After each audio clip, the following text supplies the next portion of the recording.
Les Grands Montets, c'est un domaine fabuleux et également un accès aux grandes faces nord, au bassin d'Argentière, qui est un des bassins les plus esthétiques du massif. Certes, on est sur un domaine skiable, mais on a un domaine hors piste qui est accessible. On se retrouve très rapidement au milieu de nulle part. Ça, dans la vallée de Cham, c'est juste inouï de pouvoir le faire. Ça va d'un versant presque sud-ouest à un versant nord-est. Si la neige est soufflée d'un côté, les poudreuses de l'autre et vice-versa. Donc c'est vraiment un endroit d'exception. Et puis ce qui est exceptionnel, c'est que c'est à 3300 mètres. Argentière, c'est à 1002. Il y a 2100 mètres de dénivellation. Je crois que ça reste la plus belle montagne du monde à skier depuis le sommet d'un téléphérique. On est entouré de granit, de glaciers. On est quand même au pied de l'aiguille verte et des Drues. C'est une énergie de dingue qui vient de ces montagnes-là. Quand on sortait du téléphérique à l'époque et qu'on prenait pied sur la première terrasse, souvent il y a cette espèce de sentiment que le temps s'arrête. Il y a plein de populations qui se croisent là. Il y a des alpinistes, il y a des gens suréquipés, il y a des professionnels. Il y a des gens qui sont là juste parce qu'ils ont besoin de prendre un peu d'air frais. Cette espèce de temps où toutes les ambiances s'entremêlent dans une plénitude un peu totale. En tant que parapentiste, l'été, on allait y voler tous les après-midi. C'était le seul vol en haute montagne qu'on pouvait proposer l'été. Quand on reprend suffisamment d'altitude pour revoler au-dessus des Drues, de l'aiguille verte, c'est totalement exceptionnel. Les plus beaux vols, je les ai faits au Grand Montées. Je me rappelle petit, dans les lacets du tunnel du Mont Blanc, voir ce panneau Chamonix, capitale mondiale du ski et de l'alpinisme. On ne peut pas nier, avec ce réchauffement, on est quand même au devant d'un enneigement un peu plus incertain, justement, à des altitudes moyennes. Mais les Grands Montets, c'est face nord, c'est 3003, donc c'était l'assurance, enfin c'est l'assurance de pouvoir faire du ski pendant encore, je pense, de nombreuses années. Dans ma pratique de skieur, de montagnard, c'est clairement un site qui a façonné ma vision. C'est ma formation, c'est mon berceau, et puis c'est là où je me sens bien, toujours, encore aujourd'hui. Et tout d'un coup, ce bijou, ce jouet qui nous tenait depuis 50 ans, a disparu. Quand j'y repense là, c'est vrai que c'est des moments douloureux, quoi. Moi, je sais que j'en ai chialé. Hein. C'était, tu vois, même là, ça me prend les tripes.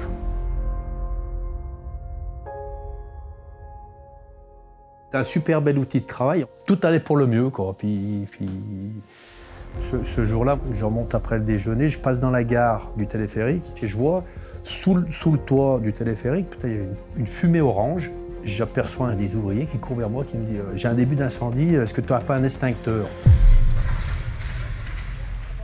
Le chef des pistes de l'époque vient me trouver en me disant « On a un départ de feu, viens vite ». Au moment où ça démarre, on est persuadé qu'on va éteindre le feu nous-mêmes et qu'à la fin, on aura la gestion d'une petite zone à traiter, mais qu'on aura préservé les appareils. Puis au bout d'un moment, les pompiers arrivent sur le site, qui nous disent « Bon là, les gars, c'est pas la peine d'en faire plus, on ne pourra rien faire, le feu est trop important. » Et après, on n'a plus qu'à regarder la larme à l'œil, ce qui se passait, quoi. C'était la désolation. On se rend compte qu'on n'est plus dans une configuration à sauver les meubles, mais on est dans une configuration à assurer la sécurité de la suite. Et on a déjà tiré une croix sur notre bâtiment. Moi, j'étais à Argentière, je voyais la fumée. Je me souviens vraiment d'une frustration parce que forcément, s'agissant de la gare intermédiaire, c'était impossible de monter. J'attendais le moment fatidique et en téléphérique, il est toujours le même, c'est celui où le câble se rompt. Le câble, t'entends que ça pète, les brins ils lâchent et puis d'un coup, tout s'effondre, la benne tombe dans l'aiguille. Finalement, on découvre impuissant quel est l'effet du feu et ce que va être la suite. Et alors pour nous, commençait un grand cauchemar. Alors je pensais pas que ça allait être à ce point-là. Ça a été un choc dans la vallée. Heureusement, il n'y a pas eu de blessés, il n'y a pas eu de décès, mais c'est sûr que dans la vallée, ça a été un vrai choc. C'est des moments difficiles, mais après tu rebondis, hein. Même si ça n'a pas été facile. Mathieu, il était hyper positif en disant « On va reconstruire, tu verras, on va refaire un super... » Bon, je le remercie parce que c'est vrai que ça a motivé les troupes. Quand je suis arrivé sur le site, c'était le choc. Après, je me suis mis en mode gestion de crise, quoi. Donc là, tu mets les émotions de côté. Au début, on croyait qu'on reconstruirait ça en 2-3 mois. Il y avait une forme d'insouciance aussi. On ne mesurait pas tous les écueils auxquels on allait devoir faire face. Et les équipes sont mobilisées à fond. Enfin, ça, c'est super. J'ai vraiment des gars qui ont pris ce projet à cœur. C'est impossible, hein, tout seul, c'est absolument impossible. Ils se sont passionnés pour ce projet et ils ont dit « OK, on va le relever ». On s'est rapidement réunis en interne dans l'entreprise en disant « Voilà, c'est quoi maintenant? On a une page blanche. Qu'est-ce qu'on fait? Est-ce qu'on y va? Est-ce qu'on n'y va pas? Est-ce qu'on modifie notre site des Grands Montets? Est-ce que c'est celui-là qui doit fonctionner, cette configuration-là, etc. » Donc on s'est laissé la possibilité de repartir à zéro et de repenser complètement le site. Le faire différemment, c'est ressorti très très rapidement. Tout le monde avait ça en tête parce que les enjeux climatiques, les demandes des socio-professionnels ont évolué, donc c'était une opportunité dans ce sens-là. Ça a été l'objet d'études préalables qui ont permis, avec l'évaluation du permafrost, les carottages qui ont été effectués, de se projeter, parce qu'il ne s'agit pas de faire une installation maintenant simplement en disant il faut refaire à l'identique. Cette installation doit faire sens avec cette époque. Il faut qu'on conçoive différemment notre tourisme, mais également qu'on regarde comment faire le meilleur lien entre l'environnement et l'homme.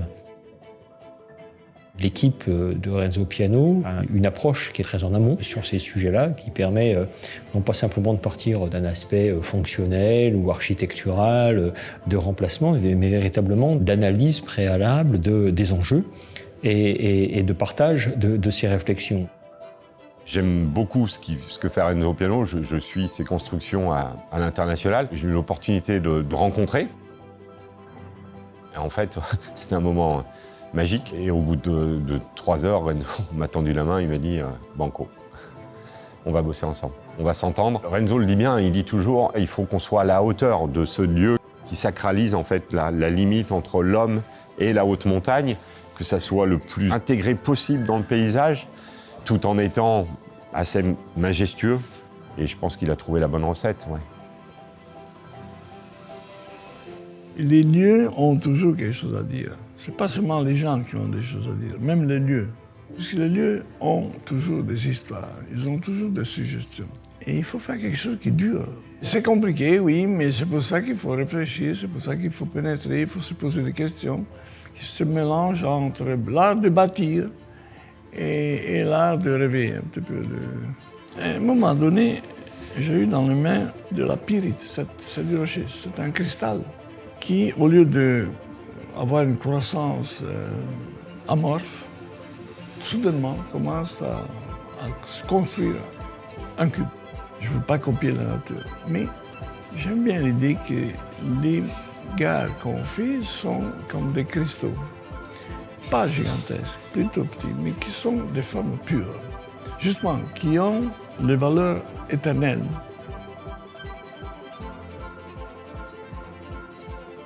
On a eu des heures et des heures de discussion. Il a rencontré pas mal de gens et c'est de là où est venue son idée de dire finalement, voilà, l'histoire elle est là, c'est ce bloc de pyrite, il va me servir de base à la construction de ce cube avec une évolution architecturale qui fait qu'on arrive progressivement à la notion de cube à 3300 mètres. L'option minérale, elle a toujours quelque chose de très positif, c'est qu'elle s'insère finalement dans une culture locale forte. Et on est, oui, à Chamonix, dans un paysage qui est très minéral, qu'il s'agisse des granites ou qu'il s'agisse des richesses minéralogiques que nous y trouvons. La terre est fragile, tout le monde l'a compris aujourd'hui. Et il faut que ce projet, d'une façon ou d'autre, reconnaisse ça et devienne un petit peu un instrument éducatif. C'est quelque chose qui n'existait pas comme conscience il y a 30 ans, 40 ans. La fragilité de la terre.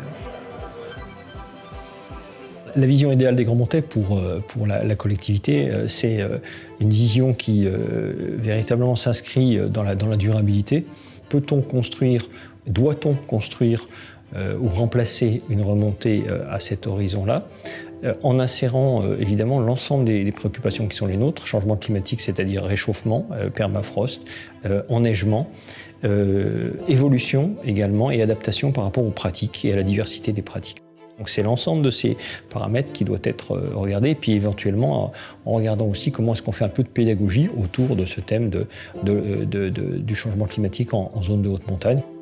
Les Grands Montets, ça a été construit en 1960 avec une vision à l'époque de dire on exploite l'hiver 6 mois, on exploite l'été 2 mois et basta. Aujourd'hui, depuis les années 60, la montagne a évolué, le réchauffement climatique est là et les courses qu'on pratiquait avant en fin d'été, on les pratique en début d'été. Les courses qu'on pratiquait en début d'été, on les pratique au printemps. Aujourd'hui, ce projet, à terme, il sera ouvert 9 mois sur 12, ce qui permettra à tout un chacun d'aller profiter de ce cadre et de ce terrain de jeu. Ski, pas ski, randonnée, piéton, contemplatif et tout le monde. Je suis fier, je suis fier du travail qui a été fait tous ensemble, avec les assureurs, avec la commune de Cham, avec l'architecte, avec les sociopros pour imaginer ce projet. Définir un modèle économique qui va avec, c'est compliqué tout ça à faire. Travailler avec les entreprises partenaires pour le construire, pour le négocier, ça n'a pas été facile, on n'a rien lâché. On savait qu'il y avait un futur et on l'a fait ensemble. Un projet de cette ampleur, à reconstruire, c'est énorme, c'est très complexe. Ça nécessite de mettre plein de paramètres les uns avec les autres pour qu'on puisse avancer. Des paramètres qui ont une conséquence sur l'exploitation, que ce soit en hiver, que ce soit en été, sur l'environnement qui nous entoure, les gens qui vivent là. Je me dis pas que la montagne, elle est que réservée à des montagnards. Je me dis surtout que la montagne, c'est un endroit d'ouverture. Et je souhaite vraiment que Chamonix soit leader, soit en avance aussi et fasse la trace. Je pense que c'est aussi ce qu'on attend à Chamonix. Si on est capable de donner un message profond à travers la beauté d'un lieu, pas la forme justement, la forme c'est comme si elle était déjà là. Je crois que du coup alors c'est un symbole sage. Il n'y a aucune rhétorique dans ces choses-là. Si on est capable de donner cette sensation qui n'a rien avec le pouvoir, la force, les muscles. Ça a plutôt à faire avec des choses qui sont intimes. J'espère qu'il y aura beaucoup d'enfants qui vont monter, pas seulement des enfants, mais beaucoup de gens qui puissent monter et comprendre combien la nature est belle et fragile. Pour préserver les choses, il faut aussi les connaître, il faut aussi les ressentir. Donc se donner la chance d'avoir l'accès à la haute montagne et à l'altitude, j'y crois. J'y crois dans un bon sens. Ça me fait rêver, justement, si je vois des gens qui sont dans la totale découverte d'un environnement et qui ont cet accès, comme s'ils tendaient la main, qu'ils pouvaient toucher la montagne, qu'ils aient cette opportunité de ressentir ce que nous, on ressent avec nos crampons aux pieds. Je trouve ça super beau. Je ne souhaite pas que les gens juste montent et consomment. On n'est pas dans cet esprit de se dire voilà, on monte et puis on ne profite pas. Non, c'est on monte, mais on vit une expérience et on redescend, on est changé. Il faut vivre dans l'air du temps, il faut préparer le 21e siècle. Ça va être formidable. Ça va être formidable pour la vallée de Chamonix, pour Chamonix, de retrouver ces grands spots de ski hors piste à nouveau. C'est la plus belle montagne du monde à skier. Et on devait, pour le 21e siècle et pour l'avenir, refaire quelque chose de très bien.